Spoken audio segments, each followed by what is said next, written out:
Selamat datang di Little Light Stories. Cerita anak penuh cahaya, rahasia sawah tersembunyi. Mentari pagi menyapa desa Sukamaju dengan sinar keemasan yang hangat. Setelah malam yang penuh makna dan pertemuan misterius dengan leluhur, Rara dan teman-temannya kembali berkumpul di rumah Pak Hadi. Batu penuntun yang mereka bawa kini bersinar lebih terang dan berdenyut perlahan, seolah menunjukkan arah baru. Pak Hadi meletakkan peta tua di atas meja.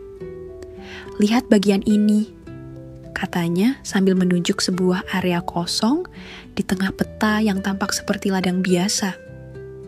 Dulu ini disebut sawah langka, tapi beberapa warga tua menyebutnya sawah tersembunyi. Danu mengernyit. "Kenapa tak ada jalannya ke sana?" Pak Hadi menatap mereka dalam-dalam. Karena sawah itu hanya muncul bagi mereka yang melihat dengan hati, bukan dengan mata. Rara berdiri. "Kalau begitu, kita harus melihat lebih dalam lagi." Perjalanan ke sawah tersembunyi. Mereka berjalan ke arah selatan desa, melewati petak-petak sawah yang hijau dan segar. Burung-burung terbang rendah, dan angin meniup lembut dedaunan. Bimo sempat bermain lumpur dan membuat semua tertawa. Sesampainya di tengah ladang yang tampak biasa, batu penuntun di tangan Rara mulai bersinar lebih terang. Tapi yang mereka lihat hanyalah hamparan sawah biasa. Lala menatap sekeliling dan berkata pelan, "Mungkin kita harus diam dulu dan mendengarkan." Mereka pun duduk melingkar, memejamkan mata. Beberapa menit berlalu dalam sunyi. Tiba-tiba suara gemericik air terdengar, tapi bukan dari irigasi. Mira membuka matanya. "Itu dari balik ilalang." Mereka mendekat, menyibak ilalang tinggi, dan di baliknya tampak jalan tanah kecil menurun ke lembah kecil yang tersembunyi di balik bukit sawah. Di sana, hamparan sawah yang berbeda terbentang.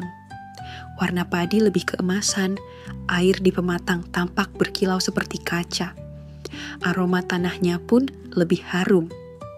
Di tengah sawah, berdiri sebuah saung tua beratap rumbia. Di dalamnya terdapat papan kayu besar bertuliskan, "Di tempat ini, benih-benih harapan ditanam dengan kasih dan dituai dalam persatuan."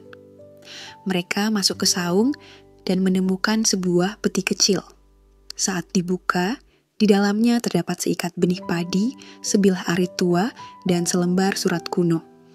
Danu membacakan pelan, "Jika desa ingin makmur, maka jangan lupakan asalnya.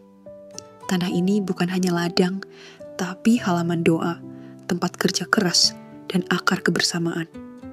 Pak Hadi berkata, "Sawah ini pernah hilang karena warga mulai melupakan makna gotong royong.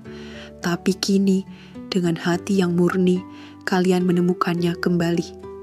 Rara menggenggam benih itu. "Kalau begitu mari kita tanam lagi. Bukan hanya padi, tapi harapan." Mereka menanam benih bersama, satu demi satu. Lala menyiramnya dengan air dari pematang.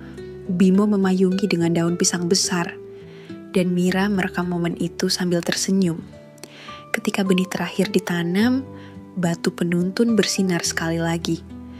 Dari dalam tanah, muncullah cahaya kecil yang berubah menjadi simbol lingkaran padi dan tangan terbuka.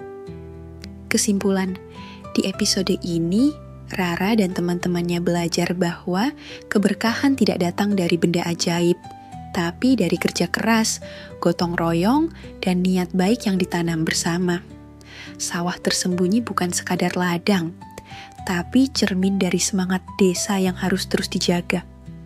Dan saat mereka meninggalkan tempat itu, padi-padi muda mulai tumbuh. Dan di langit, awan membentuk simbol yang sama, seperti yang muncul dari dalam tanah. Petualangan mereka pun berlanjut, karena cahaya di batu penuntun kini membentuk pola baru, seperti puncak bukit yang jauh di cakrawala. Jangan lupa like, comment, dan subscribe ya, agar lebih semangat membuat cerita-cerita yang lebih menarik.